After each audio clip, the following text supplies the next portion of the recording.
Hey, rock stars, it's time to elevate your workspace. At Work Office Furniture has been transforming offices across North America for over 40 years with premium furniture and expert design solutions.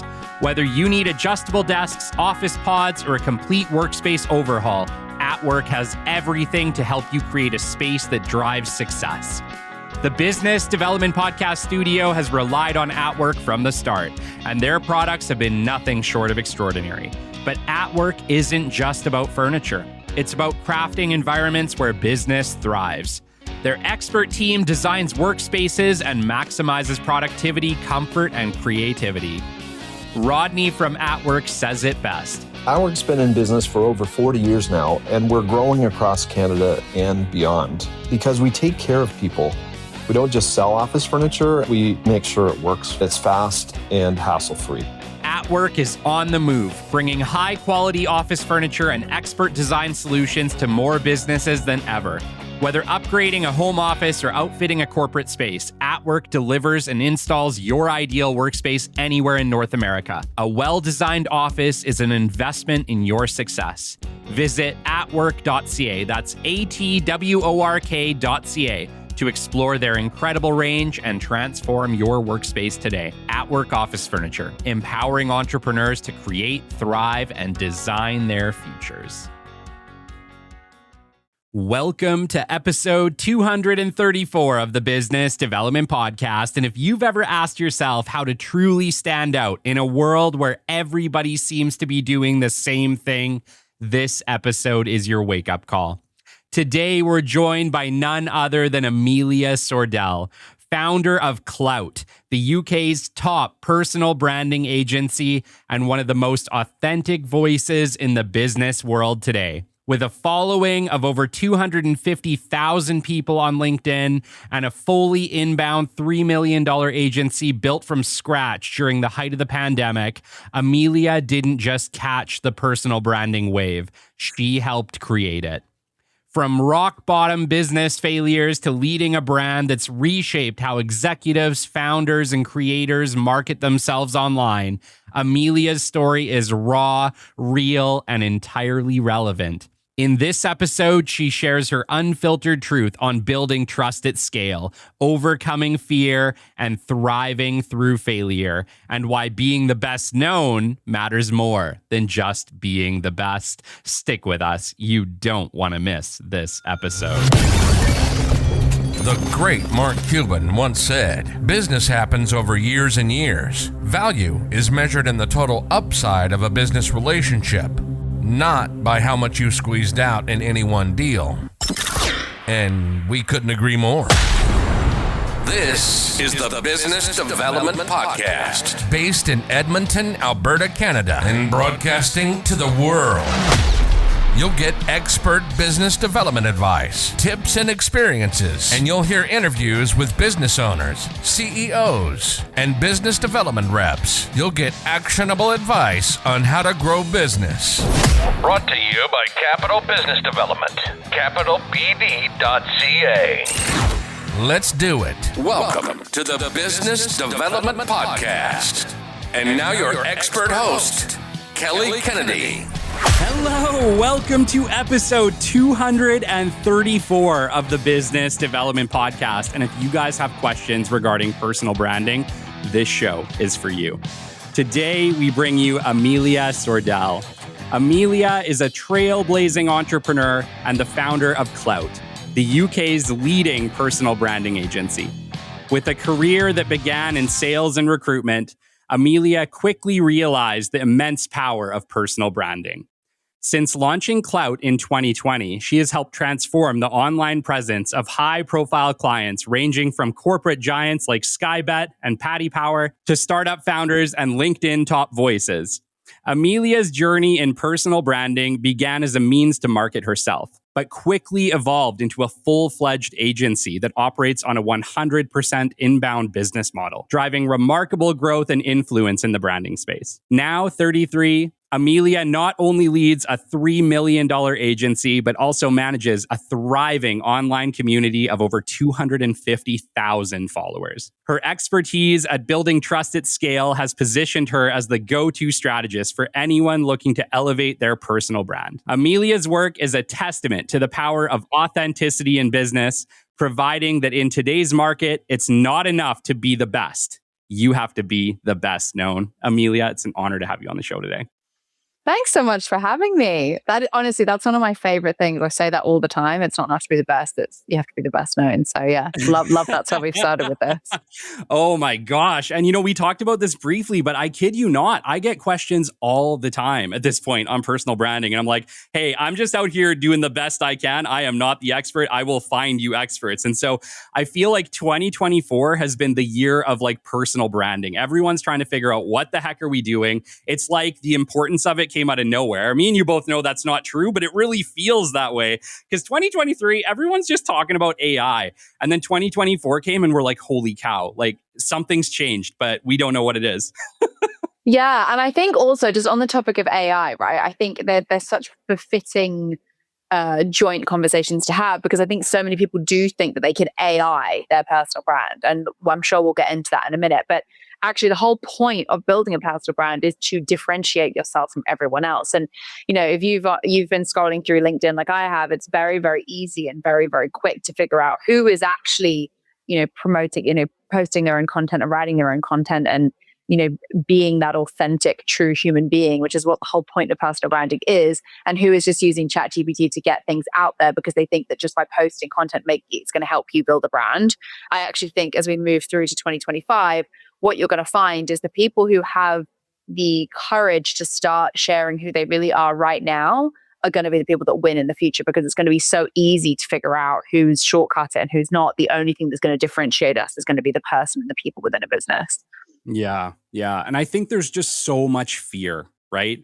There's so much fear with sharing your authentic, true self with the world, especially in such a public manner. That's like the number one objection I get all the time when I'm chatting with people. I'm saying like, hey, like, I think it's time to put yourself out there. And they're like, I know, but I'm really terrified. Yeah, but it's the same as everything, right? So I have a big sign up here, which you can't see, but it's literally just above my desk here. It says just post it. And I have that kind of philosophy across the board with pretty much everything in my life. And I think that's because I've had a lot of failure, Kelly. Like, so I've gone from failure to failure to failure to failure. I've had 3 businesses all that failed, one of them quite spectacularly. And I think and a marriage, which is also, pretty decent failure to have on your CV. I think when you have been through things that have gone wrong, like in the sense of like, oh my God, like what's the worst that happened? Like the worst happened in all of those instances. It gives you perspective. And the perspective of that for me is like, I don't care whether anyone likes what I have to say or not, because it's my opinion. And like, what's the worst that's going to happen? You get 5 likes or something. Okay, who cares? Like, or someone doesn't like you. Whoop-de-doo. You don't even like everyone, So I think if more people realized that, I think a good way to frame it is, and I just wrote a post about this literally about 5 minutes before we jumped on this recording. I've never met a person who is more successful than me, bashing my business. I've never met a person who has more followers than me, bashing my LinkedIn content. I've never met someone who's more fit than me, prettier than me, rich than me, whatever, telling me what I should eat, drink, work out, like how I should. I've never met someone who is doing better in life that bashes people, right? Yeah. And that is because when you're at the top, you don't compete, you collaborate, you don't hate, you love, right? And so if you come at it from that mindset of if people don't like what you have to say, whether it be online or in person, then like it doesn't matter. Like it doesn't matter. Ignore them. Focus on the people that do want to know what you have to say and the value that you do provide. And to your point, when you kind of opened this, like it's not enough to be the best anymore. You have to be the best known. And so you can either use this as an excuse to not do that because you say you're too scared, or you could just get on with it and actually make some progress. Yeah. Well, I think like there's a lot of fear around cancel culture, especially in Canada. I think in North America as a whole, right? And especially when we're talking about who we really want to get out there and get their personal brand, like who we're speaking to as entrepreneurs. So they look at it as like, oh my gosh, I want to put my views out there, but I'm afraid that it'll reflect negatively. We'll get our business will get canceled. But or like, whatever. what are you saying that you're going to get canceled? Do you know what I mean? Like I said on my podcast the other day, I was like, I'm convinced that I can't be canceled because I don't care enough. Like I don't care enough about what Steve from down the road thinks about my content. Like I don't think there's only two ways you can get canceled. One, you are just a diabolical human being and you say things that are diabolical and the whole world agrees that you're diabolical. I think that's one very easy way to get canceled. And if you want to go down that road, then you're probably not listening to this podcast. Yeah. The second way is of like, if you say something without context or without thinking about it. But even in today's culture, does cancel culture even exist anymore? I've seen so many examples of people who said the wrong thing, they put their foot in their mouth and they've gone, sorry, I didn't mean it like that. And everyone's like, okay, cool. I think people are really scared of that as a result. But the reality is it never happens, ever. Like there are so many people who, in my opinion, are not particularly pleasant people and post a lot of not particularly pleasant things that are thriving. So if they can thrive and have a platform, then what are you so afraid of? Like, what do you actually want to say that you think you're going to get cancelled? I think that's more of an issue than like the actual cancel culture itself, right? I think the thing is though, to your point about being worried about what you're saying impacting your business, the beauty of having a personal brand is they are sisters, not twins, your company brand and your personal brand, right? And so we quite often work with heavily regulated industries like finance, medicine, pharma, medicinal cannabis, for example, where you can't say things on your company page because they're so heavily governed, and so they're so heavily regulated. So what we do by getting around that is we will post from the founder's page or the CEO's page, because you can get away with really sharing the reason why you founded that business or you've been a part of that business in a channel that is safe to do so. You couldn't post on the LinkedIn company page of a medicinal cannabis business the story of why the founder founded the business, because it might not be in line with medical guidelines or the FDA's guidelines, right? Yeah. But you can post that from a person's page, and that is what's going to make people interested in what the brand has to say. I think a lot of people worry about a lot of shit that's never going to happen. And I think if you bear in mind that you're a good person and you have good values and your values are in line with your company's, the likelihood of you saying the wrong thing is like slim to none. And I say a lot of shit, Kelly. I say a lot of shit. and a lot of shit that people don't like, right? But we're thriving. Well, so, you're from the UK. You guys are allowed to say whatever you want. Well, I don't know about that. I'm Australian actually, and really? the culture in Australia is like very like just say whatever. Like we're just like whatever, say whatever you want.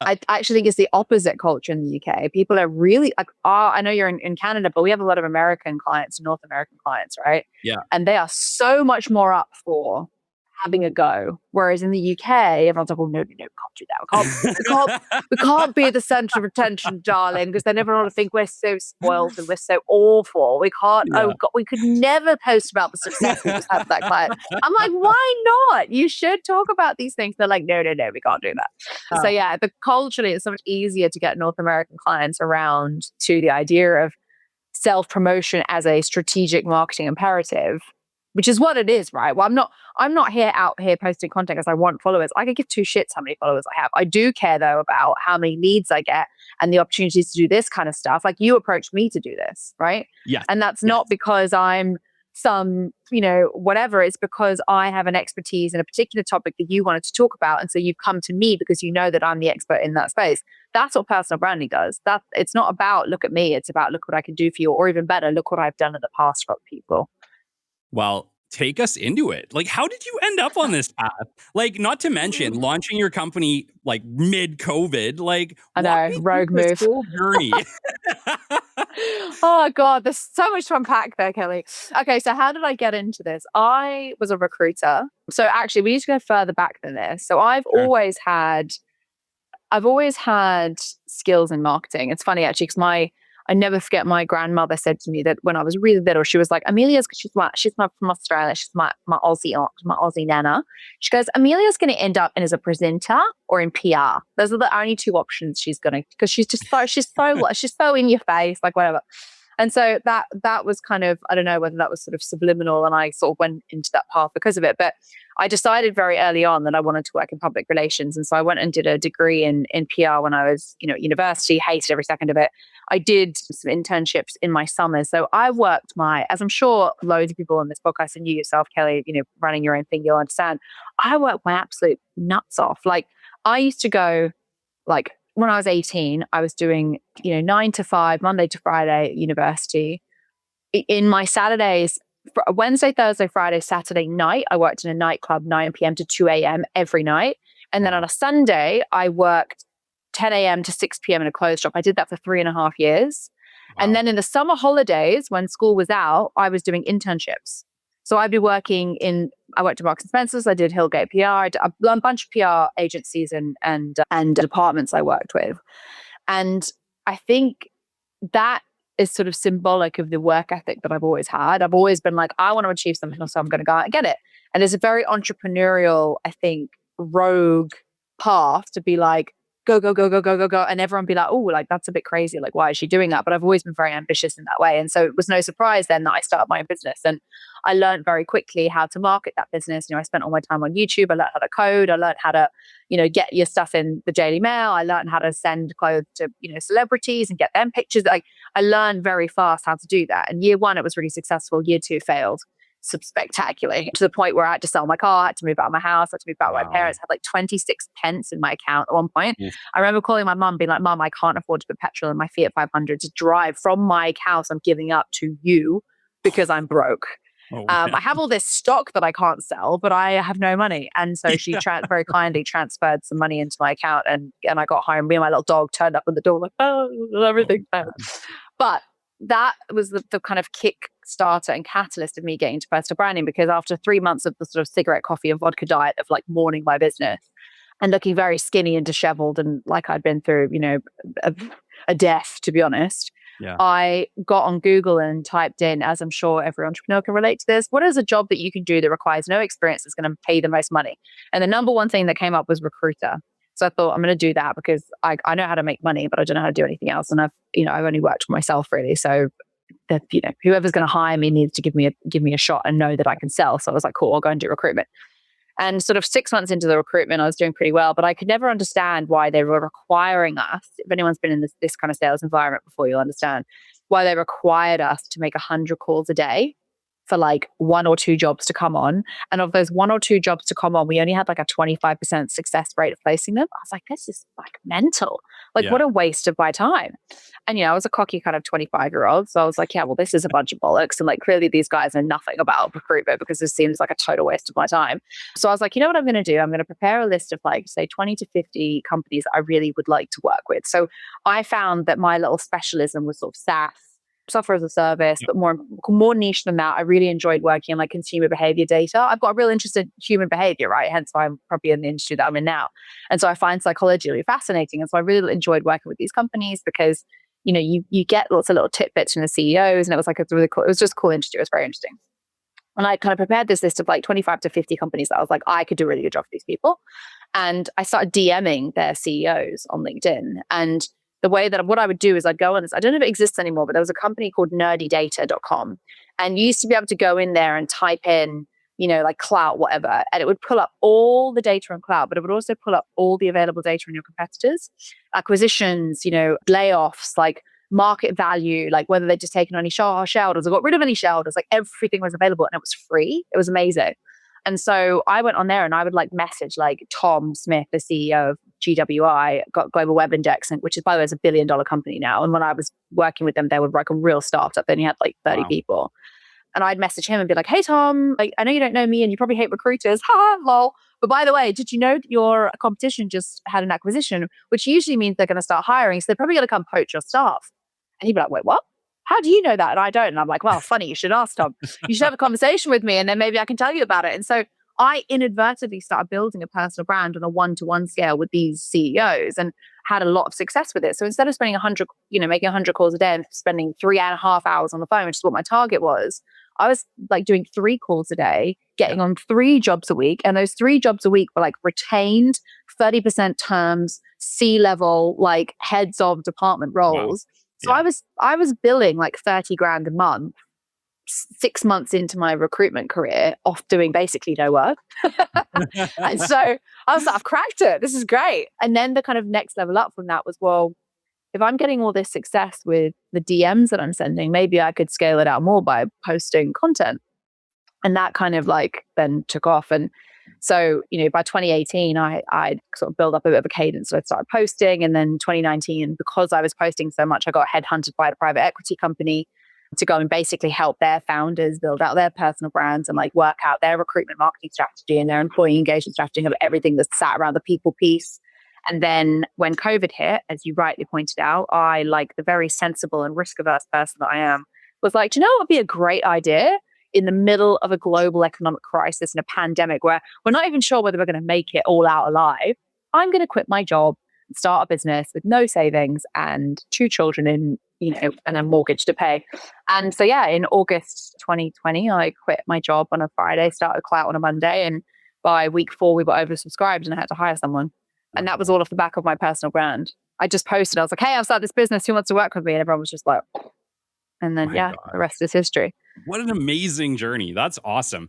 I do want to go back and talk about one part of it though, because I have talked with a lot of entrepreneurs like you who have been through a lot of loss, who have lost everything multiple times. And one of the questions I always have is, how the heck did you manage to pick yourself back up? Because my gosh, I can't imagine the pain of losing your baby, which is what your business is. Let's get real. When you put as much love, blood, sweat, and tears into a company and it fails, it isn't just a failure. It feels like a personal failure. And I can't imagine, I can't imagine what that must have been like. And, like you were pretty young at the time, but still like, how were you able to pick yourself back up in that moment? Because I think that takes a really special person to be able to fail at business and then be like, you know what? I can do this. I'm going to pick myself up. And not only am I going to do it, I'm going to do it better. And you know what's crazy? Every single entrepreneur I've talked to on this show has become successful again. And not just successful again, way more successful than they were the first 1 or 2 times. And so I just want to chat with you about that because, I think there are a lot of people who their businesses might be struggling right now. And I mean, look, like, by the way, us too, right? Like, it's not all, I think it's so easy for founders to talk about like how well they're doing and it's so successful, whatever. But like, this market's rough right now. Like, it's bad. Like, we are half the headcount we were last year. Like, it's not all cupcakes and rainbows, but that's price that you pay for being self-employed, right? It's your responsibility to make sure this ship is sailing regardless of what the waters look like. You're a captain. You've got your team on your ship that you need to make sure that everyone's getting to that destination. And so, it's crazy. But to your point around like how you pick yourself back up again, I mean, I think what I found, the more times I failed, and by the way, I failed thousands of times. I fail every day. And I'm very proud to say I'm a failure because I don't think failure is the opposite of success. I think it's part of it, right?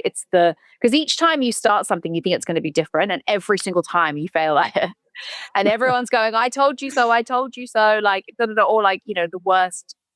People make fun of you for doing those things, but you only have to be right once, right? You only have to get the decision making right one time, and for me, whether that is relationships or friendships or business decisions or whatever, you only have to be right once. And the more you do it, the more likelihood you are to be right.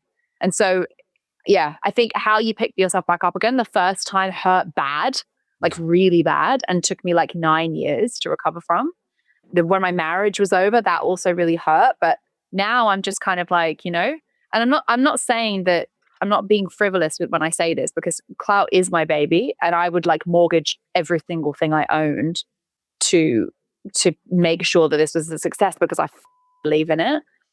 But I know for a fact that based on what I've been through, if this wasn't to work out, that everything would be fine.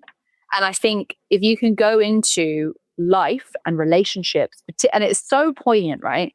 It's not just business, it's not just career, it's also your life relationships. Like, how many times have you not, followed your heart with someone because you're like, oh my God, what if it doesn't work out? Or how many times have you not done that thing that you really wanted to do because you were like, oh, what if it doesn't work out? Yeah. If you knew that every thing you did was going to work out, what decisions would you make? You would go, cool, doesn't matter how many times I fail because I know it's going to work out. Yeah. I know it's going to work out. And that is how I live my life. Whether that's not, if some people are going to listen to that and go, oh my God, that's so woo-woo, but I'm happy. My kids are happy. Like, my team, I think, are happy. I'm looking around like, is everyone happy? Do you know what I mean? And I think when you have that attitude, your life just changes and your perspective changes. And so when there are rough waters and then when there are things not going to plan, you're like, okay, let's correct. How do we fix it? You're not flapping. When you flap, you make bad decisions. And I think people flap because they haven't made enough bad decisions to get experience from making them. And when you have experience, you then make better decisions. So like, yeah, you need both. You need to fail in order to be able to succeed, because no one knows how to win without having practice. How many times has Usain Bolt run and done a shitty time or fallen over? How many times do you think Beyonce has done a bum note? Like, you have to just. And how many babies have you ever met, or adults have you ever met that didn't, like able-bodied adults have you ever met that didn't learn to walk? But yet every baby falls over 1,000 times before they figure out how to do it, right? You just have to realize that it's part of life and stop allowing society to tell you that failure it somehow makes you not enough. Yeah. If anything, you're holding yourself back for potential by not failing. You should embrace it. You should want to fail as much as humanly possible, because then you get data to make better decisions next time. Yeah, I love that. Like, the reality is, it's like, I've fallen on my face so many times. Yeah. Right? I mean, I fell over on Saturday. Me and my brother were like being really, really raucous at my birthday party, like shoved me over, and I fell over in front of everyone. I was like, whatever. I'm always trying to encourage, people to pick up a mic and start doing their own show. And, so many people are like, oh, I'll suck at it. I'll fail. I'll do so badly. And it's like, guys, I make mistakes all the time to this day, like 230 some episodes. I still make mistakes. I still, like, when I do my individual shows, like, they are edited, guys. They are not live shows, right? Like, the reality is I mush mouth all the time. Oh, mush mouth. I like that. I mush mouth all day. That's all I just stumble over my words. The difference is, though, I don't even care if I do it now. Like, I don't even edit them. Like, we've got some of my best performing podcasts I've ever done have been when we've just like let it run, and like I've gone, oh shit, my phone's going off, and like whatever, and people love it because they're like, it's real. And that's the thing as well. Like, I posted something today where I basically said, like, just do it for the plot. It's so poignant about what we're talking about. I said, your life is a movie, and you are the star, you're the producer, you're the writer, it's your narrative, right? And whether you make good decisions, bad decisions, wins, failures, all those things, they're just little plots to the story arc of your story. Like, we're all going to end the same way. We all know how this goes, right? Like, no one's living to infinity. We all die. Like, hate to break it to you, but it's just part of creating a narrative. And either, whatever decision you make, you either get an amazing outcome or you get an amazing story. And either way you win. Either way you win. Yeah. Yeah. So funny. Like, I've talked to so many people on this show who were ahead of their time. Liz Ryan is another one. She wrote a book called Human Workplace. I don't know if you've ever read that book. Anyways, like, was really chatting about personal branding back in 2016. And even before then, like, she's got like 3 million LinkedIn followers. Pretty impressive, actually. But yeah, like, just like, I look at people like her, and I really look at you in the exact same light, where it's like, how were you so ahead of yourself? Like, I really do think, like, how did you figure out in COVID that personal branding was going to be the next big important step for business, for individuals? And, I get it. Personal branding's been around forever. I get it. Like, we've had rock stars forever. Like, I totally understand that. But I think from like a standpoint of, we didn't even know how to use LinkedIn 4 years ago. Right? Like, how did you see this coming, Amelia? I wish I could say it was really strategic. It wasn't. I think I just fell into it. I figured out, because I was doing the do, right, that I was reaching more people by posting than my company page was reaching, and of the employer that I was working for at the time. And that struck me as interesting. And it also struck me as interesting that now people buy through influencers. They don't necessarily buy through brands. And I think that's because people brands lie, right? Like I think it's 2% of people trust the opinion of a stranger than they do of a company brand. So that's why companies like TripAdvisor exist. It's why Glassdoor exists. It's like all these review sites are created for peer reviews because we trust our peers, albeit strangers, more than we trust a company brand.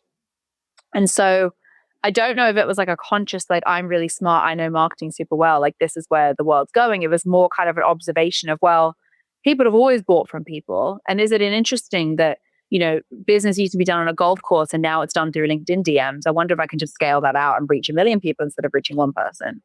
And it wasn't really like, in 4 years' time, we're going to be the UK's leading personal branding agency. That wasn't what I was setting out to do. What I was setting out to do was, I'm really good at this thing. I've noticed that there's a gap here in the market.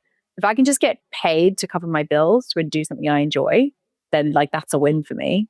Yeah. And obviously it grew, quite quickly after that. But yeah, it's funny actually, because sometimes I fail to, again, we'll talk about failure, zoom out a little bit and look at actually where the world is and what is like the next thing. And I think that's true of a lot of people that run their businesses, right? You're quite often in the weeds of it and you're getting pulled in so many different directions. Like, you're trying to concentrate on doing something and someone needs something there and someone needs something and they get an email. It's like, dum, dum, dum, dum, dum, dum, dum. Like you don't really have time to sit down and work, right? To do your actual job. It's like, you do it at 8 p.m. when everyone else is asleep. Yeah. But it's, I was thinking about it the other day when I was, in that sort of wandering time. And it's normally like first thing in the morning, like 5 a.m. when no one's awake, or it is after work when everyone else has kind of put tools down. And I was like, what is the next thing? Like, what is, you talk about the year of personal branding being 2024. I'm like, it's going to be in person, dude. Like the in-person thing is such a unique experience. Like for us to be doing this right now is so nice. Like I'm like, oh, Kelly, like we connect. Like I like him. He's cool. Like I would never have had this interaction with you online, right? Or rather in a kind of scalable setting. This is obviously online, but it's an unscalable setting. But if we were doing this in person right now and I had a coffee or you had a whiskey, like whatever it was, like we'd be like this, right? And you'd be in each other's space and you'd be physically looking at each other and like, you get all that kind of frequency coming out of each other. And I think digitalization of the world has meant that it's never easier to start a company. It's never easier to get ahead. It's never easier to build a brand. It's never easier to reach 1 million people, right? But we've never been so disconnected from individuals. Yeah. And so my strategy, albeit might be wrong, but we're going to give it a crack over the next kind of 18 months is how can we reach the individual? How can we make the individual person feel seen and connected and like they matter and that they understand and that they're understood? And so for me, that looks like offline. That's like, okay, cool. Let's go do speaking gigs. Let's go do podcasts.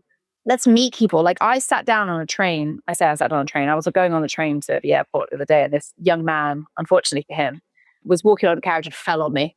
Like literally fell on me. He was so embarrassed. It was hilarious.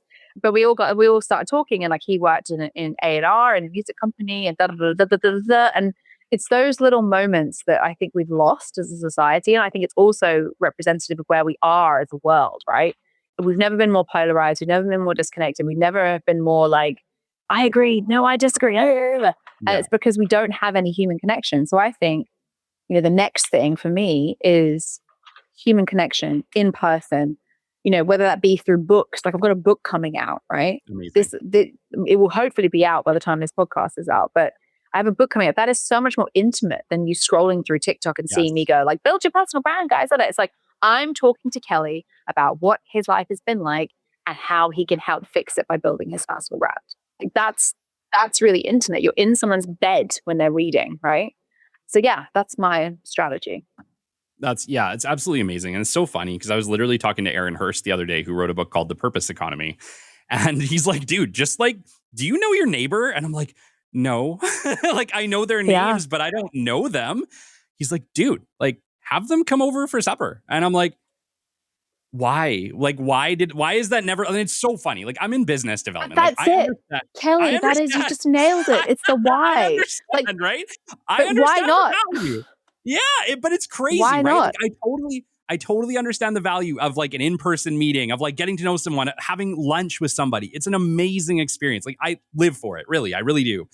But yet I'm afraid to invite my neighbor for supper. Right? Like Yeah. it's crazy. You're right. In this time of like being super connected, we've never ever been more disconnected as like a species. Yeah, like think about your parents, right? Your parents would have been on a neighborhood watch board. They would have had the neighbors over probably once a month for dinner. They would have mowed each other's lawns. They would have taken each other's bins out. Like the community, like, and I feel very, very lucky that I believe this first of all, and because I know that's not it's an old school kind of mentality of like cult, being community and da da da, and that's because my parents are like that, and my parents were always like neighbors over, like everyone on my parents' street where they still live and they've lived there for 20 years are best friends of my parents. They're at my parents' house all the time. My mum's at next door neighbors. And like they go for coffees, they go for walk, they have book clubs. Like they Yeah. have this beautiful community where they all look out for each other. And I've definitely taken that into my adulthood. So my community, I'm very good friends with my neighbors that side. Like our garden's open at the back, right? And we live side by side. And so our kids go back and forth between the gardens. And I'll turn around and like their daughter will just be in the kitchen. I'll be like, oh, hi. Like, does your mom know you're here? She's like, yeah. I'm like, cool, great. I'm for your And like, that's the relationship that we have. Yeah. They were on holiday the other week. I took their bins out. They didn't even have to ask me to do it because I knew they were away. So I just did it. And I know they would do the same thing for me. So I think that as its essence, like I know we're talking about personal branding stuff, but that's it. Personal branding is that. It is the person that you want to show up as in the world and how you want to be received by the world. Everything from how you post that piece of content on LinkedIn that's going to drive revenue to your business, to how you spoke to the barista when they gave you the coffee in the morning, how you smiled at your neighbor down the road. Did you check in on your other neighbor who, is going through like, it's all just these little tiny interactions. And it doesn't matter whether it's in person or online or in real life or in an email or whatever it might be. These all form a perception of what people think about you. Yeah. And I think if people were more conscious of that, A, they'd be perceived better and therefore would get a better result out of life, period.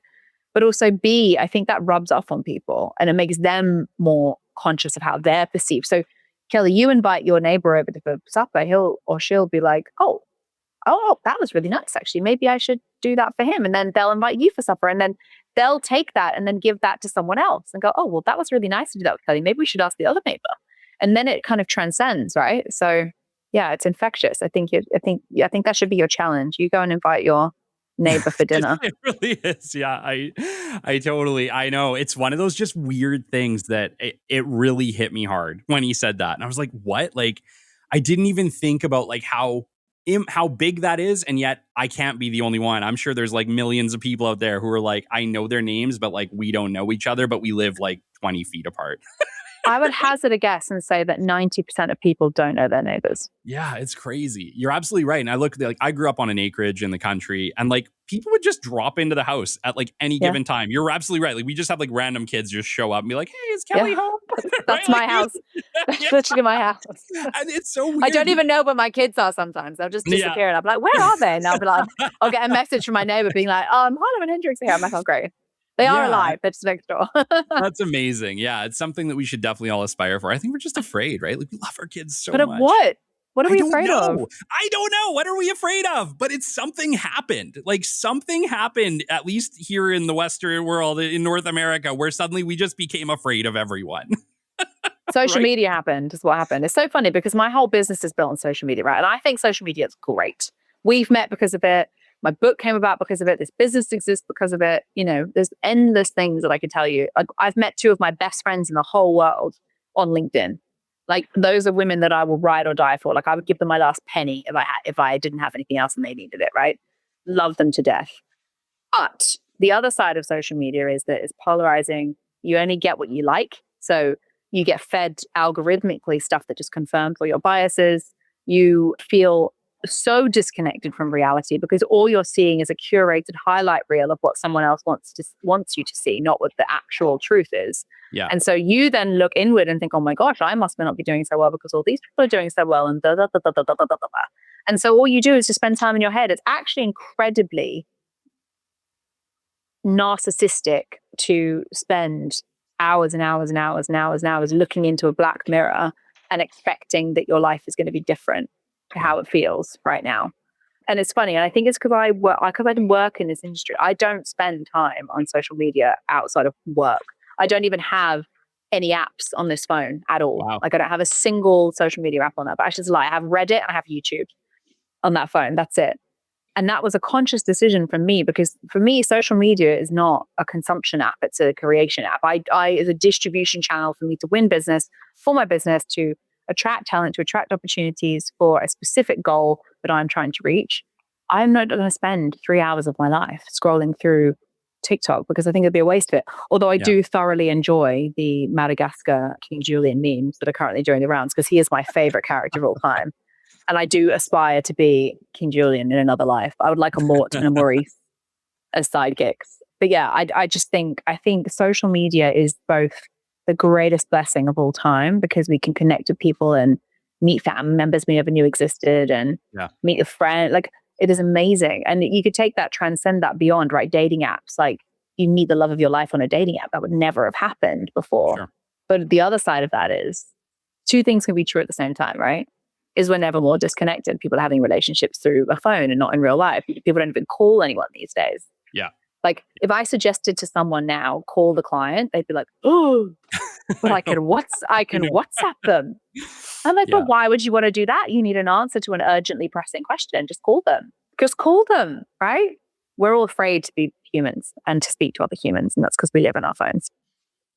Yeah. And I totally relate to you. I have like an entire podcast on telling people to pick up their phone and call their clients. So yeah, I totally get it. But what are you so afraid of? Get off WhatsApp and pick up the damn phone.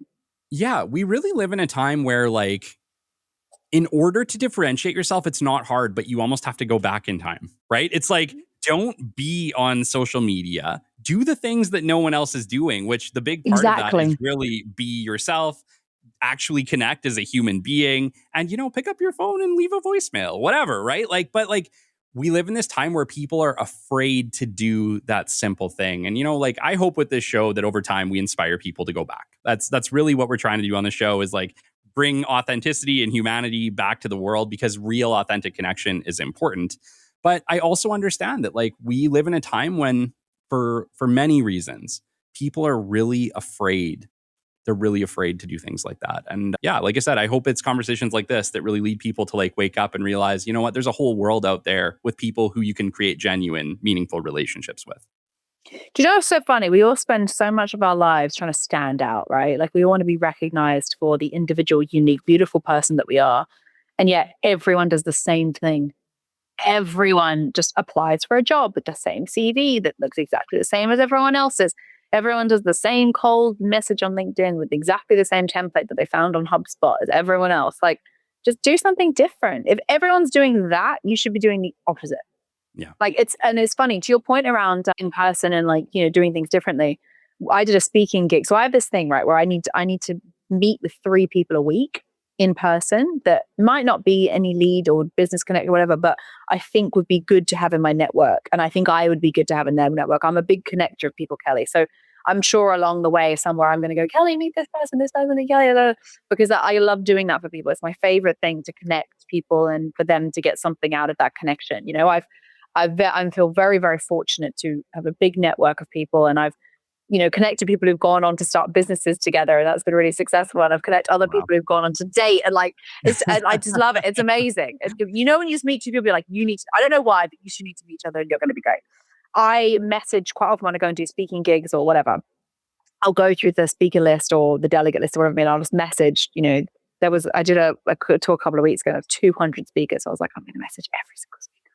My EA hated me because she had to arrange all of the coffees, but I messaged them and just said, hey, I'm really sorry I missed your talk. I know I was super busy, you were super busy, but I would love to meet you. And I just want to hear about you, really. And it's funny because 50% of the people came back and was like, I'm not interested. I don't want to buy what you're selling. And I was like, no, I'm not selling anything. I just want to say hi.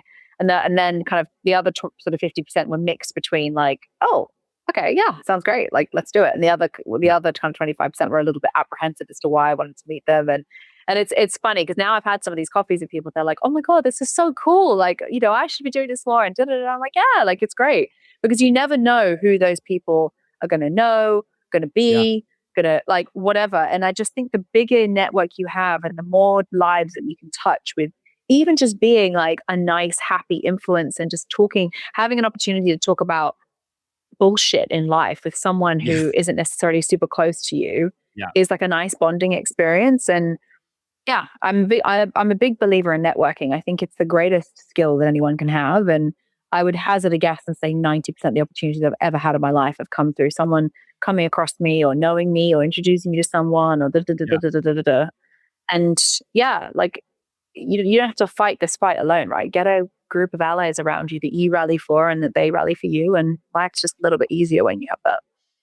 Totally. And you know what's funny? Like I look back to launching this show too. And like obviously when I started talking to a wall about business development, you know, a year and a half ago, I had no idea what was going to happen. But honestly, it's been incredible. Like I've met so many amazing people at this point. We're well over 100 interviews with just incredible individuals. And I've made so many friends. And that was, you're right. Like that was like the unexpected, amazing thing that came out of it. And you know what? Like you said about like, the biggest opportunities that come to you, they don't typically come to you from your direct connections. They come to you through second and third connections, just out of nowhere, it feels like sometimes. It's crazy. Yeah.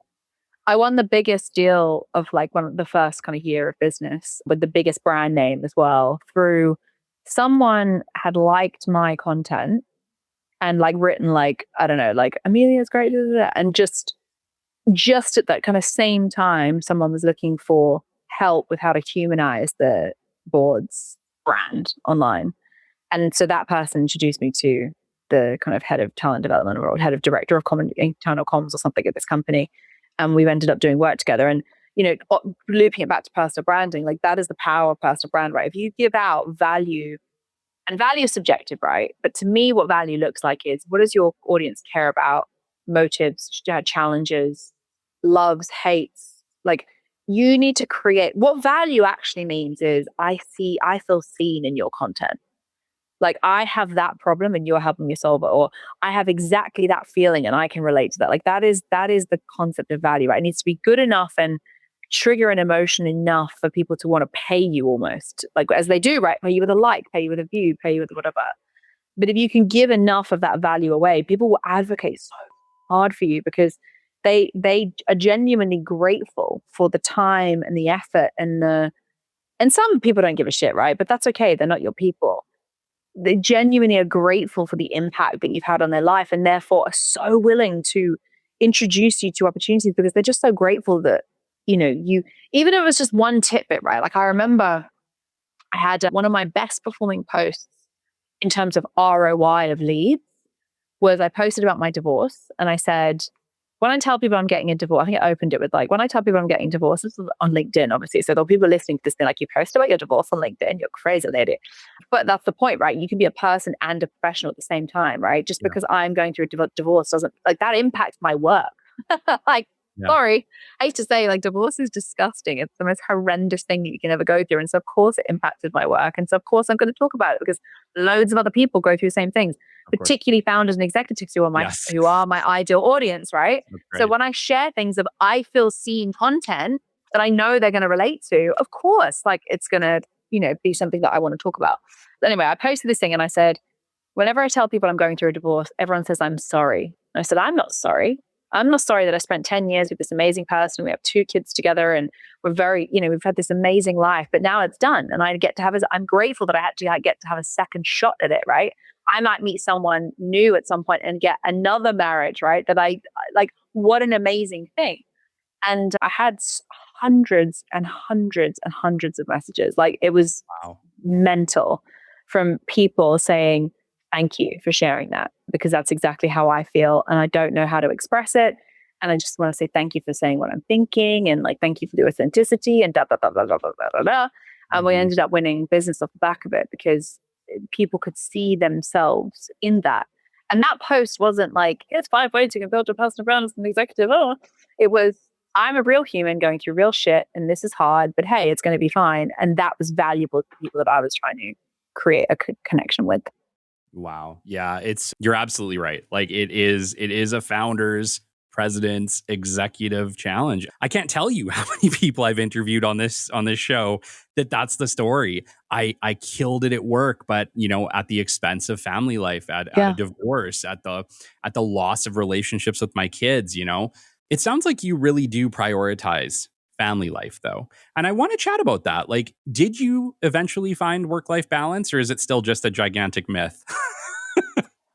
So I don't think work-life balance exists.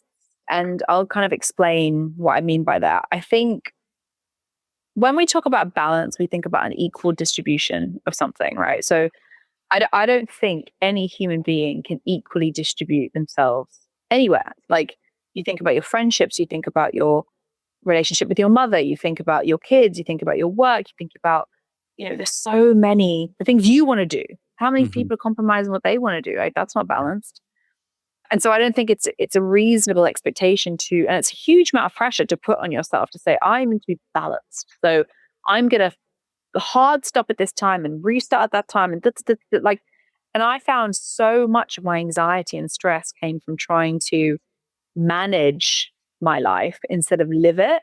And so actually what I do now is when I'm at work, I'm not thinking a single thing about my kids right now, a single thing about my friends, my boyfriend, whatever it might be. Like, that's not in my peripheral, whatever, because I'm here with you. I'm talking to you about my work and about my life and whatever. When I'm with them, I'm 100% focused on them. I'm not interested in work. I'm not interested in all those things, because I'm with the kids then. Like, that is uncompromisable time. And if I need to pick stuff back up again when I'm not with them, that's cool. Like, we can do that. And I think your life is a lot like a battery. You get, to your point around, you met so many CEOs and presidents and whatever who've killed it at work, but just like it's done not terribly, but like they could have done much better at home. I don't think you can kill both at the same time. I think your life is a battery, whether that be through your entire existence, the 88 odd years or whatever it is we're all blessed with to be on this planet, or whether that be on a day-to-day basis. You're a battery. You're going to get energy and radiation and draining from different things at different times. Sometimes your work is everything. It's like, oh my God, I'm getting so much energy from this. Everything's going so well. And like it's like, oh my God. Ah. And so you just want to live in that because you're just drinking it in, because everything is you're killing it, right? And there's other times the work is exhausting and you don't want to spend any time there because it's like a drain. And in those times, you're probably killing it in your home life, right? Because you're getting all your energy from your kids and from your partner and from, your horse riding, your boogie boarding, like whatever it is that you do that makes you happy, you're getting it there. But then at other times, it's the opposite. Sometimes your home life's horrible, right? Like if you've got to come home and you've got a husband and a wife who's nagging your head off because you've not done the dishes or you've not done that, like that feels very draining. So of course you spend time at work because you're killing it there, right?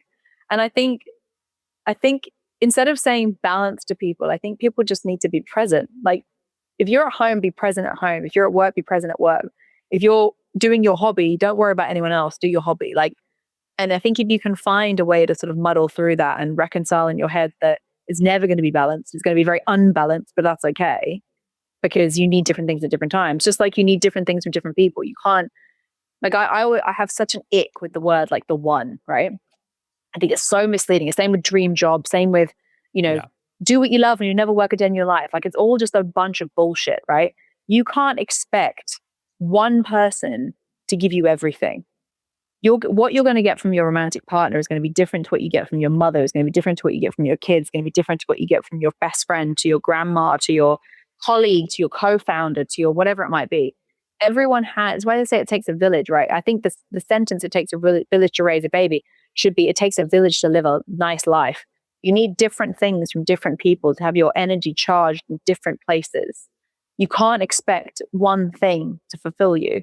And if you do expect one thing to fulfill you, whether that's a dream job or a dream career or a dream person or whatever it might be, you're going to be constantly disappointed and probably quite burnt out, to be honest. It's probably where a lot of that burnout comes from. Yeah. It's funny because I've been fortunate enough to have had some pretty great accomplishments in my life, and you don't get there and you're like, I did it, I'm done. right? Yeah. You're like, what's I next? did it. What's next? Exactly. And it's like this moving goalpost. But I feel like life would be so boring if you just accomplish something and then it was all over, right? It's like you have to move the goalpost a little bit. You have to always be aiming for something a little bigger. So like the idea, you're right, that like one thing, even if you accomplish it, is going to make you happy. It's not. You know, I've talked to so No. many multi-millionaires who, you know what I mean? It didn't make them happy. It just gave them bigger ambitions. Yeah. Well, and that's the thing about life, right? Like that climbing's such a good example of this, and even running probably, right? You hit your PB of your run time, and then the next thing you want to do is the next PB. Yeah. You're like, yeah, cool, great, well done. Right. No, what's next? Or like you climb Mount Everest. The next thing you want to do is K2 because that's way more deadly. Like there is not a single, I don't think there's a single happy person in life who isn't constantly pushing themselves. I actually think struggle and pain in the pursuit of a goal is the key to happiness. Yeah. Because you're striving for something. The human condition is to strive and to struggle to achieve something. And then you achieve it, and then you find it's that constant motion. And I think this idea that there is some nirvana at the end of a ladder is it's very anticlimactic, also B, very disappointing. And C, you get there and then you lose all sense of purpose. You've got to constantly be like, and also find time to celebrate, right? Like I think when you're very ambitious, we do all fall into this trap, and you'll know this as well. Like salespeople, we're just all the same, really. We're all just slightly psychotic and always looking for like the bigger shiny object, right? And I say salespeople very intentionally. All entrepreneurs are salespeople. We are all in sales, all of us. Like it doesn't matter what your job title is. You could be CRO, CPO, CTO, founder. We're all in sales. But we constantly are striving for stuff, but we do need to find that time to celebrate and go, oh, yeah, that's pretty cool. I did that actually. And also take that moment to just chill for a sec before you start aiming for the next thing. Because I think you then get into this rat race of like, I made $1 million, cool. Let's make another 2. Let's make another 3. And then you just do the same shit to get a bigger outcome. And it's like, where's the fun in that? Yeah. Like, where's the fun in working just as hard as you did last year to make another $1 million on your revenue? Like, what is that? The happiest time I've had over the last 3 years has been in the struggle, in the pursuit of the next different thing, not in this next same thing, right? It's like, do you reckon we could do this? Well, let's go and find out. Could we do that? Let's go and find out. But like once you hit these things, I think when you try and do them again, but bigger, it becomes boring. It's like Nico Hulkenberg, right? He won the championship and he was like, I quit. Because he's like, I did it. I don't need to do it again. So I have so much respect for that. Yeah, no, I agree. I have so much respect for that. So much respect for that. Amelia, it's so funny. I was literally at a lunch last week, and honestly, I can't even tell you. Everybody's asking me, Kelly, how do I build a personal brand? And I'm like, don't look at me. I'm going to recommend 3 people. I want you to go to LinkedIn. I want you to check out Amelia Sordell. I want you to look at Marcus Chan. And I want you to look at Nat Berman. They are absolutely killing it in the personal branding. But I get asked it all the time, Amelia. And so I know we're probably coming up close to time. But I wanted to just chat with you today. I hope you have a little bit of time to just give a little bit of advice to the people who haven't started their personal brand yet, but they're recognizing they're a C-suite executive. They're executive of any type, really, at this point. And they're realizing that, like, I need to build a personal brand, but I don't even know where to start. Yeah, I mean, look, it's a good question. I think I specialize on LinkedIn. So we do LinkedIn, we do podcasts, right? That's our thing. And the reason we do those 2 things is they intertwine. When you build a personal brand on LinkedIn, you attract opportunities like this, which I have through LinkedIn. And then there creates a further opportunity to create more content for LinkedIn, which then creates more opportunity to do things like this. And so the 2 really feed very nicely into each other. And particularly when you specialize in thought leadership, which is, in my opinion, is sort of a personal brand exists everywhere, right? You have it with your colleagues, you have it with your mom and dad, you have it with your buddy, you have it online, whatever. But thought leadership is sort of a sub-niche of personal branding where, in my opinion, this isn't a defined definition, where an executive or a founder or someone who's got a particular area of expertise is strategically positioning themselves as the expert in that space for whatever goal it is that they're trying to do. Whether they're trying to exit, they're trying to raise capital, they're trying to attract a specific group of people into their network, they want to brand awareness, whatever that might be. Our thing is thought leadership, right? So we don't work with influencers. We don't work with, we turn down people with pretty big, followings before, because it doesn't make sense for us to do that because we want to work with thought leaders, want to say things that only our clients can say. But where I would start, and if I was treating you as a client, Kelly, and you can impart this hopefully knowledge on your listeners, but also in your conversations that you have in the future around this, is I think it's really important that you understand what your goal with this is. Like, there's no point in you having 10,000 followers if you're not going to do anything with it. So what is the goal? Are we wanting to get a book deal? Do we want to raise capital? Do we want to get new talent into the business? Are we trying to generate new leads? Are we trying to get brand awareness? Are we launching? Are we trying to blah, blah, blah, blah, blah, blah, blah. Beyond that, what do you want? Do you want to find more time so that you can spend less time in your business? Do you want to spend more time in your like what is the goal with all of this? And from there, what do you need to attract, or who do you need to attract to make that goal happen? So does that need to, if you're raising capital, for example, do you need to attract venture capitalists? Do you need to attract PE firms? Do you need to attract managing partners? If you are a founder that's looking to exit, do you need to attract other founders, other entrepreneurs, other who could maybe introduce you to these people? What is the goal? Because the defined goal will help you figure out who you need to attract to make that goal happen. And then you can figure out what you need to talk about to make those people interested in you. And as I've said it before, right, it's the I feel seen content. When we work with clients, we do what we kind of call empathy mapping, right? So what are the things that you, like, if I was trying to attract you, Kelly, Yeah. what are the things that Kelly would care about? What are his pain? What are his pains, his challenges, his obstacles, his failures, his wins, his likes, his dislikes? What does he care about? And it's not a singular person, but you need to treat it that way, right? Because VCs will care about a particular thing.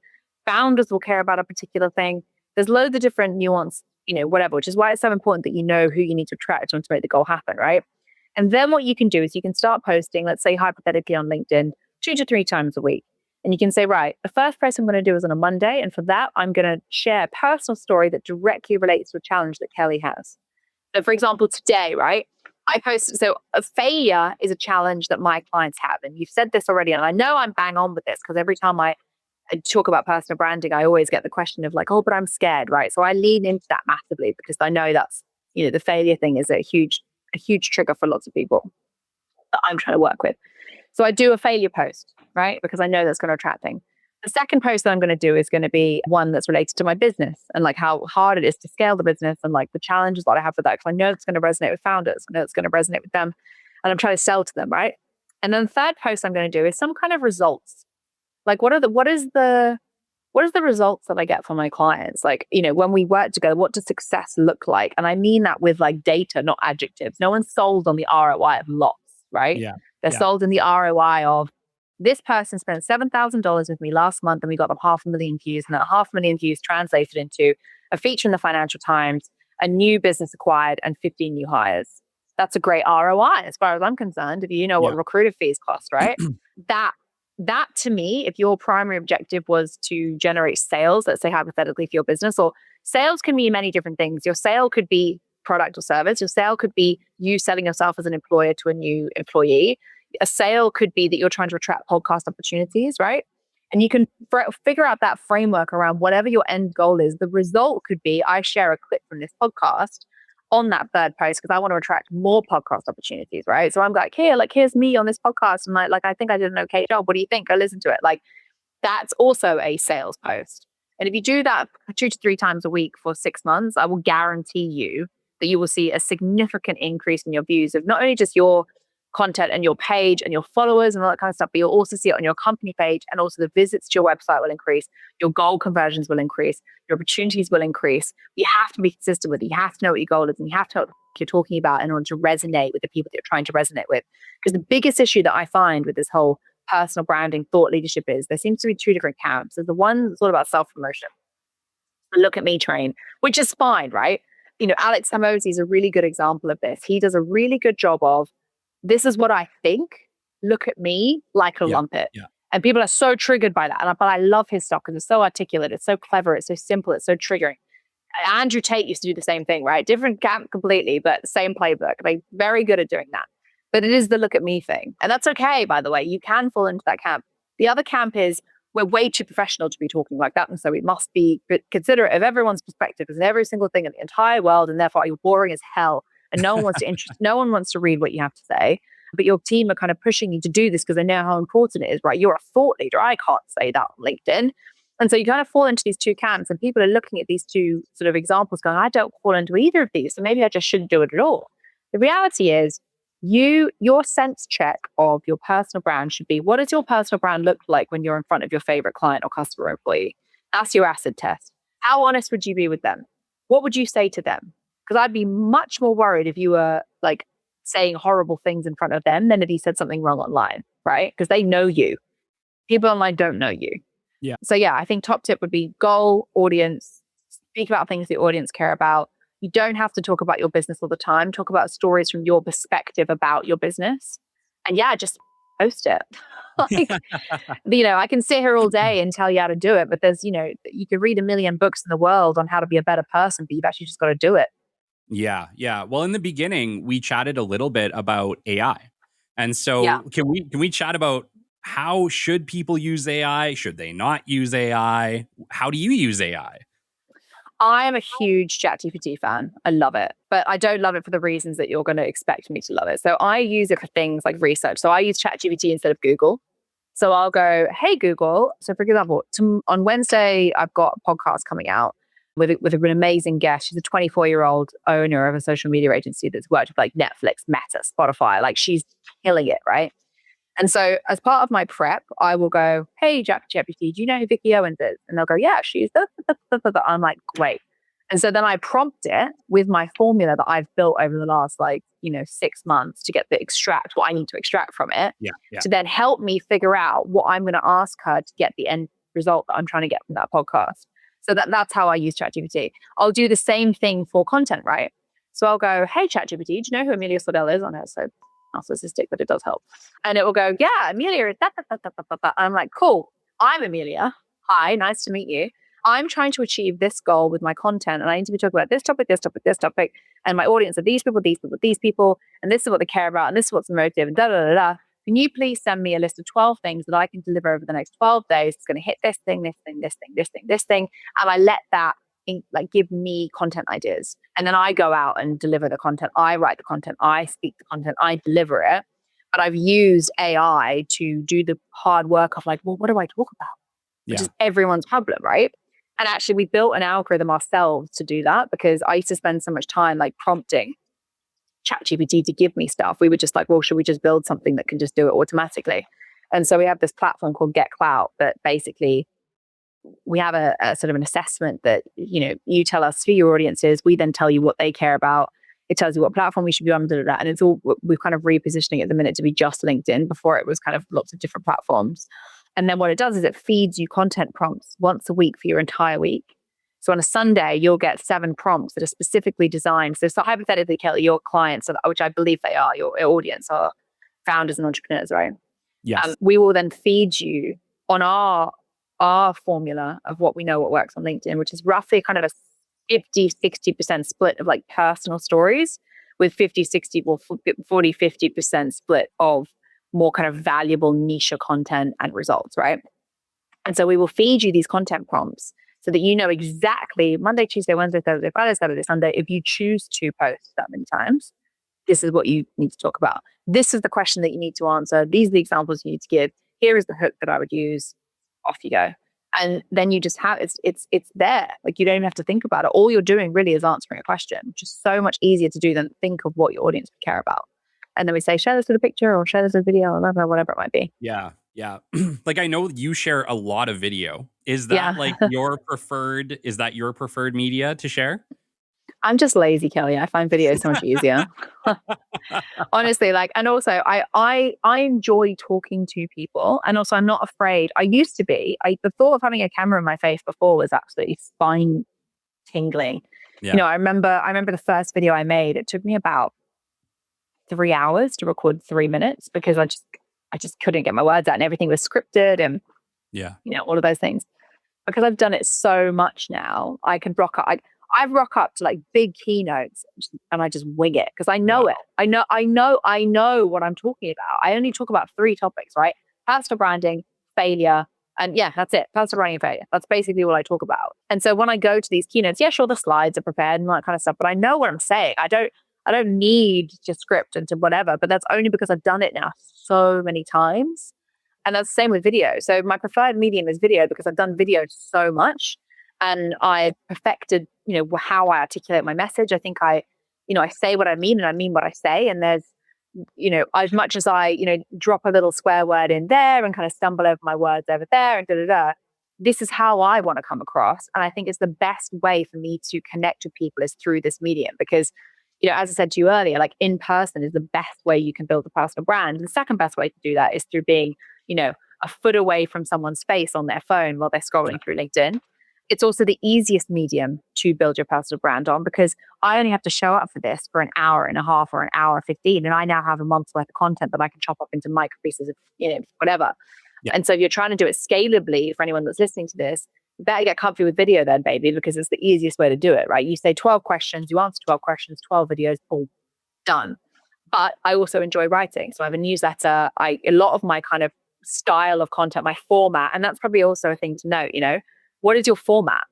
What are you going to own as a format? For me, it's video, but it's also this really long form, I think beautifully story told content around failure and divorce and, business and, all of these things, very human conditions that I find a lot of joy in writing. And I love to write. And so I like putting out that kind of content, but you might not. You might want to do video. You might want to do graphics. You might want to, whatever it might be. But I think you find your medium and you find your flow, and it's all nerve-wracking and all horrendous and all makes you feel a bit sick when you first start doing it. But the more you do it, the more it becomes kind of second nature, right? It's like when you go to the gym, when you first try and lift those first dumbbells, you're like, oh my God, it's horrendous. And then by like week 3, you're like, this is easy. Like get on to the next one, So it's the same kind of thing. Amazing. Amelia, I want you to lead us into Klowt because I think you guys can offer a lot of services to the people that are listening right now. I know you do public speaking. What are all the services that you offer through Klowt? Good. Thank you very much, Kelly, for teeing that up so nicely for me. No, we are checks in the mail. We only look after we only do LinkedIn and podcasts, right? And that is a really strategic decision to only do those things. We build out social media strategies for executives and founders on LinkedIn. We build and manage those strategies. So we'll create the content, we post the content, we do the community engagement, all that kind of stuff that's surrounding that sort of done for you model. We then have a done with you model, which is we will come in and do consulting with like large businesses typically, with big boards and typically quite a lot of stakeholders involved, which is why they don't go down the retainer route. And in that, we will help devise what does a human executive look like and help their kind of internal comms team deliver on that message and make sure that the executives are consistent and then they're bought in and they understand why this is so important and yada, yada, yada. And then we do workshops and our platform Get Klowt, which is like you do it yourself, right? The DIY option where I will come in and teach people and teams, typically like sales teams, marketing team, internal comms team, talent act teams, how to build their personal brand to deliver on the goals that the business has, because an individual has 561% more reach on LinkedIn than their company brand. So if you can get even 20 people in your business posting content, you've got so much more reach than if you spent all of your resources and time just posting on the company page. And so we go into these businesses, we train them on how to do it. We keep them managed and consistent by plugging them into the Get Klowt platform, which we kind of build sort of custom algorithms for teams for. So like with a business right now that's, FTSE 100, a huge business. They do like 500 million in profit a year. Wow. Not even in revenue, profit, right? So it's a pretty big business. And they, looking forward, they need to be hiring great talent. They also are doing a brand rechange and a brand refresh to position themselves as more of a challenger brand, as rather a hefty, kind of clunky, big player in the space. And so a huge part of that is to humanize the brand. It's not just this logo anymore. It is there are human beings working here. And so we're doing a big bit of strategy work with them at the minute where we're plugging into the social media team, the marketing team, the ad team, the internal comms team, the everything team to humanize their business from the ground up. And that looks like all the board of directors doing personal branding. We've got, I think, 20 to 100. We're currently in the mix of like what we're picking right now, but 20 to 100 champions to be employee advocates within the business. And then there's kind of a last layer at the bottom where we're sending out a newsletter every beginning of the week, every week from the CEO, basically shouting out good work in the business and, good posts in the business and all that kind of stuff to create this sort of culture internally of like communication. And that's a thing that I think a lot of people get wrong about branding, is they think that it's this outward facing thing. Personal branding and the impact that branding has is just as much inward. Your culture as a business has to be like so reflective of what you're putting out there, because otherwise what's going to happen is you're going to lose trust with your existing team. If you're going outward and saying, we do this and we do this and we do this, and you're not actually communicating that internally, that creates a disconnect, right? And it creates distrust. What you really want to happen is like everyone to think that you're the dog's bollocks and you're amazing. And then when you go and post this content, they then come up to you in the water cooler and go, oh my God, Steve, thank you so much for sharing that. I love that. It's amazing. And when you get all of this right, that's the most amazing byproduct of personal branding for businesses, is the re-engagement that you get with your existing team. Because when was the last time a CEO walked through the office and had a moment with someone? Everyone works from home. You can't create those moments anymore, those osmosis. I'm bought into you. I like your vision. I like you as a person. Let's go to war. Woo-hoo. You can't create that anymore. But you can create that on LinkedIn. You can create that in your internal Slack channels. You can create that in a newsletter. You can create that in an internal podcast. How many companies have an internal podcast where they've got 500 employees and their CEO does a podcast every single week that's just for the team? Yeah. Like, what a great idea. You never hear it because no one thinks about this shit. Yeah. I've actually tried to convince a lot of my clients to do it, but they're reluctant. Yeah. Because they're like, oh, that sounds like a lot of effort. Do you know what also sounds like a lot of effort, Kelly? Telling your shareholders and your Fortune 100 board that you've lost 20% revenue share this year because you lost half your staff. That's right. Yeah. Yeah. No, and it's like you said, it's like it's never been more challenging, I think, to really engage your staff and keep them connected because of that dissidence. Yeah. Gen Z particularly have no loyalty. And rightly so, right? If you don't give them a reason to be loyal, like why would they want to be? Like they've got over-analysis paralysis from their best mate who's flying around a private jet after being an executive assistant in Dubai. Like they want to go do that. Why not? Yeah. But give them a reason to stay and they'll stay. Totally. Take us into your public speaking. Public speaking, God. Yeah, it's fun. It's definitely quite sweary, that's for sure. I'll never forget. I did a public speaking gig and they flew me to Spain for the day earlier in the year. It was fabulous. It was great. I loved it. And I said, right, just to let you know, Amelia, that we don't really swear on the stage here because we don't want to offend anyone. And I was like, okay, interesting choice of speaker, seeing as you don't want people to swear, but that's fine. And so I got on stage and I was like, right, I'm super happy with my microphone, like super happy to be here, guys. Like, thank you so much for having me. I've been told I'm not allowed to swear, so we're gonna get this out of the door, get this off the table really early. And I can see the organizer in the back go, oh shit. but it was great. No, my speaking style is very, and I love the speaking stuff. I said to you earlier, like the in-person thing is just where I think I do my best work. It's where I have my most impact and it's where I get the most joy. And all the speaking stuff comes about because I do stuff like this and because I post this kind of stuff online and go, this is what I do, this is what I talk about. Like, and it kind of creates this perception, which is what the whole point of personal branding is, that I am a competent speaker and therefore people want to pay me to go speak.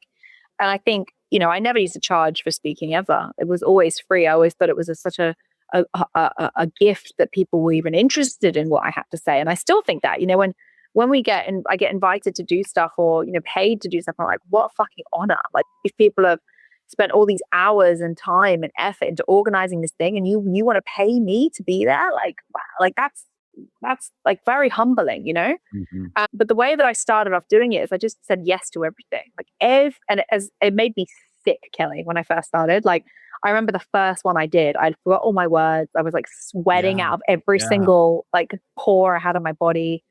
I just would black out like the whole time. And I remember I seen pictures of it now. I'm like, how does that they look like? It's just like a blur.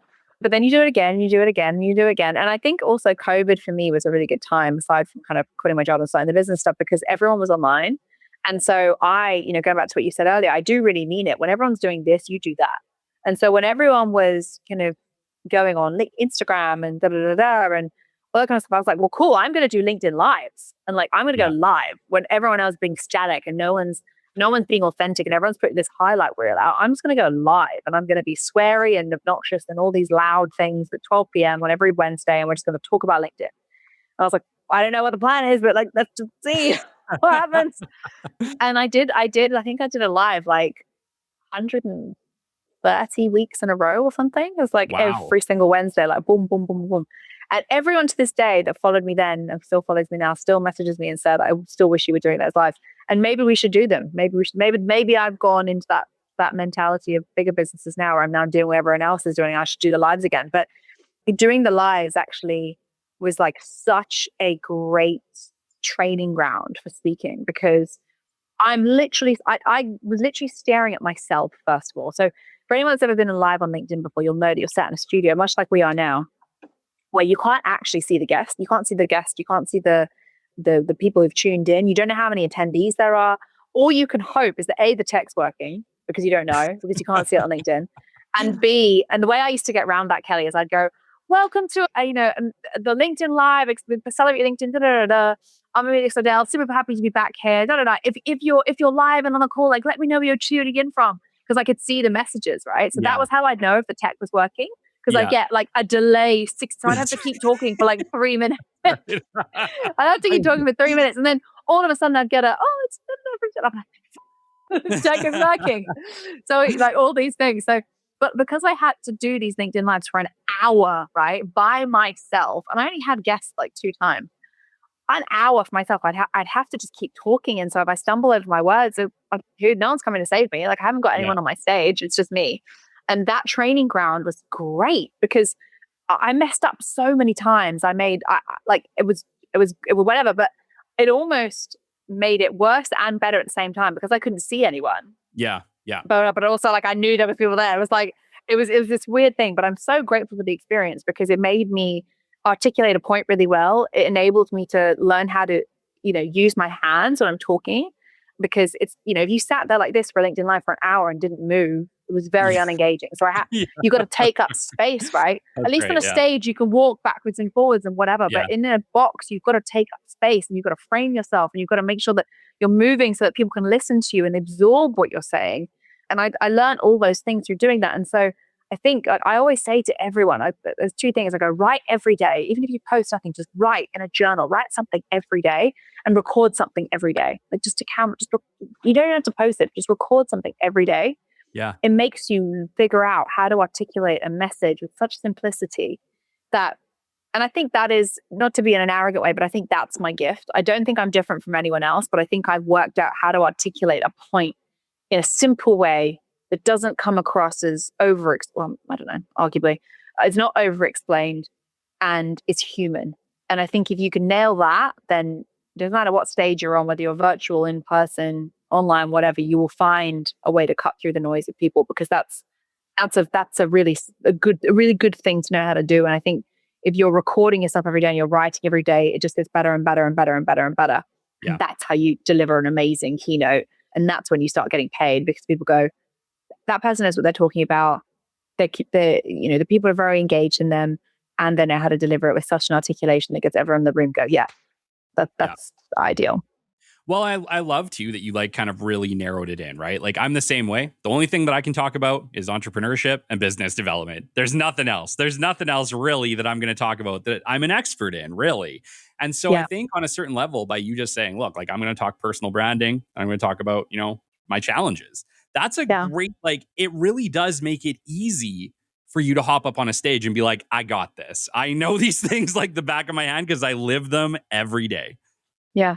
But then that's the thing, right? I literally wrote something this morning, and this, I do this as well. So a little tidbit for anyone that is thinking about building their brand is, anytime I have an idea, I just document it in my notes. So I have, like, I'm not joking, about 1,800 notes that have not become posts yet, where I've just heard something, oh my God, that's great. All right, let me just write it down.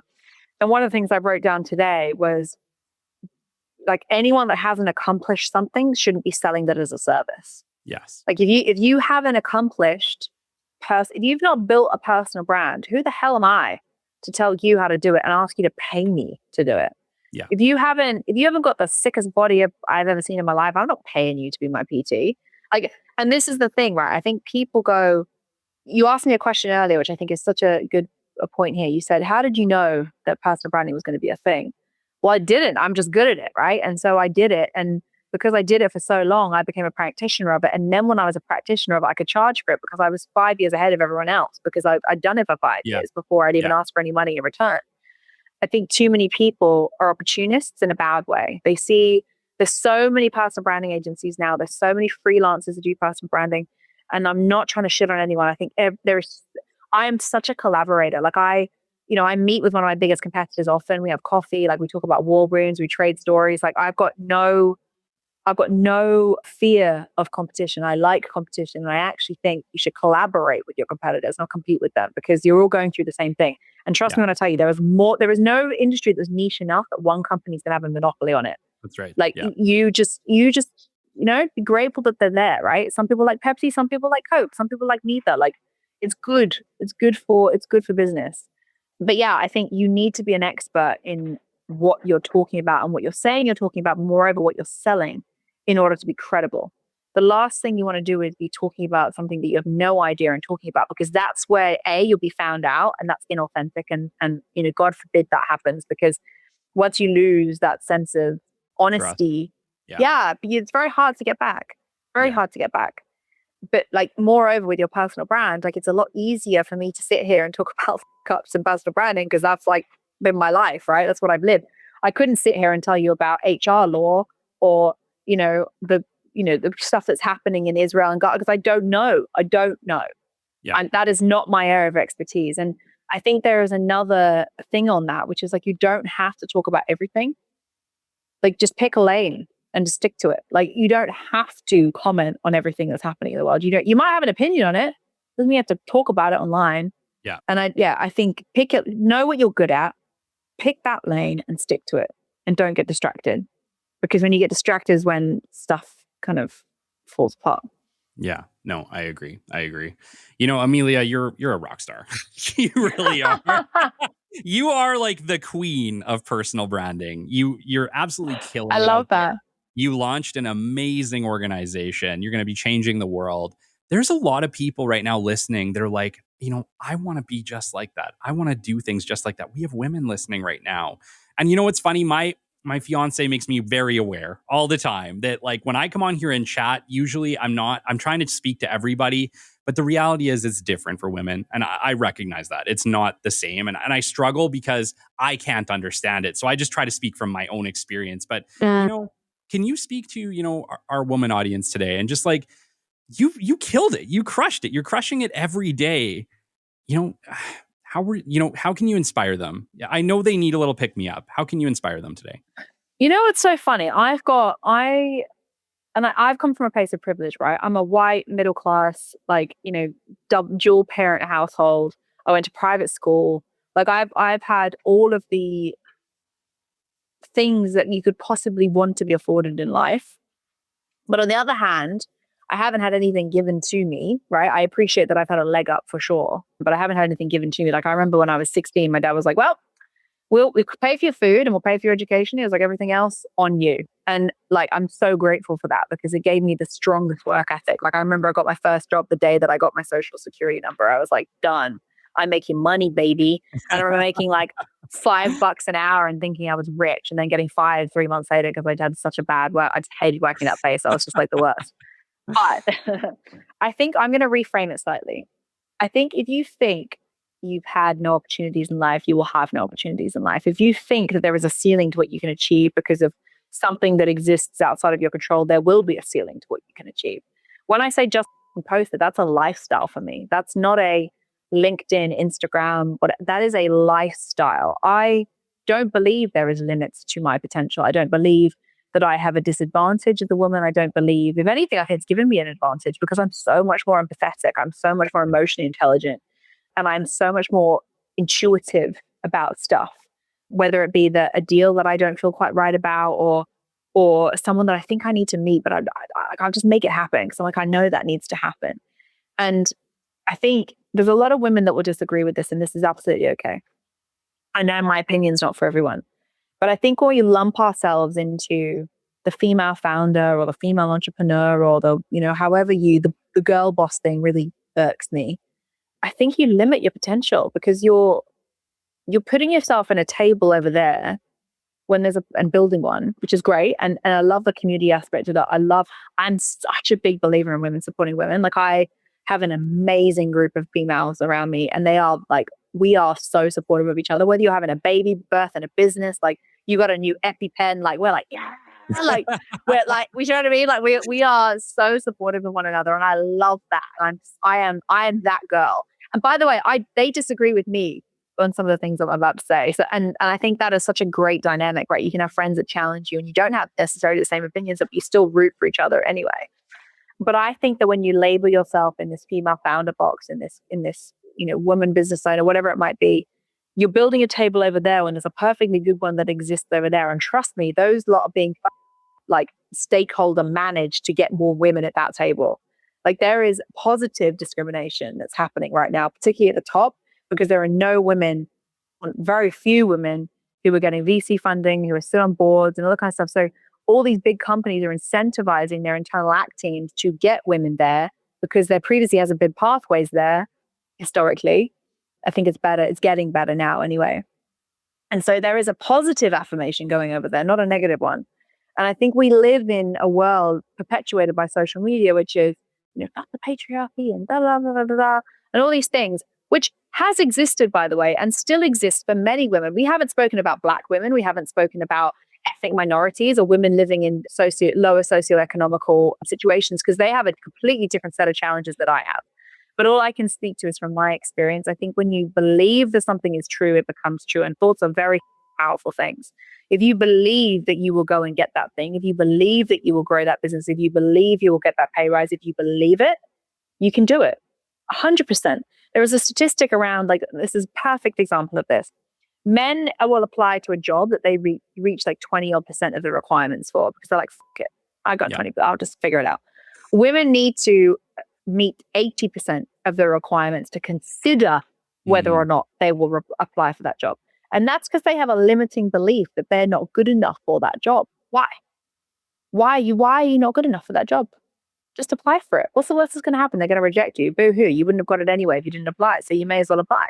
Yeah. And I think it's that mentality thing. If you believe it, it becomes it. You believe you didn't get any opportunities because you believed you weren't good enough for that role. And so you never created the opportunity. You didn't even try. And I think if we can get more girls, at what point does society beat confidence out of women? Because my little girl is so as the classic bossy, assertive, she is everything. She said to me the other day, she was like, "Mummy," and I said, "Yeah." And I go, she goes, "I love you, Mummy." And I said, "I love you too, baby. That's really sweet."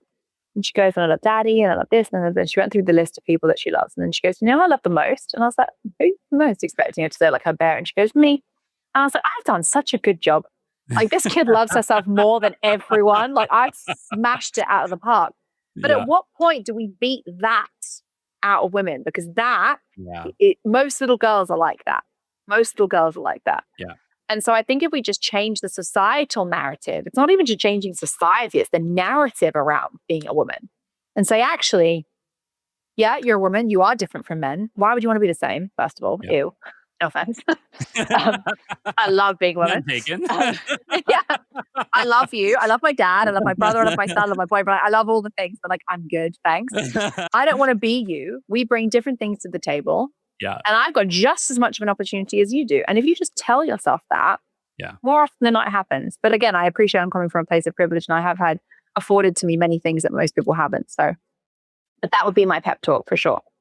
Amazing. Well, thank you, Amelia. This has been really great. I really appreciate you coming on the show. I very much look forward to airing this episode. And thanks again. Keep killing it out there. Thank you so much for having me. This has been so much fun. Until next time, this has been episode 234 of the Business Development Podcast, and we will catch you on the flip side. This has been the Business Development Podcast with Kelly Kennedy.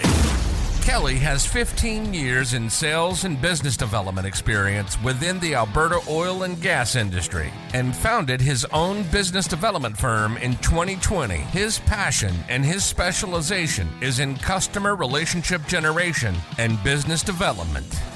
The show is brought to you by Capital Business Development, your business development specialists. For more, we invite you to the website at www.capitalbd.ca. See you next time on the Business Development Podcast.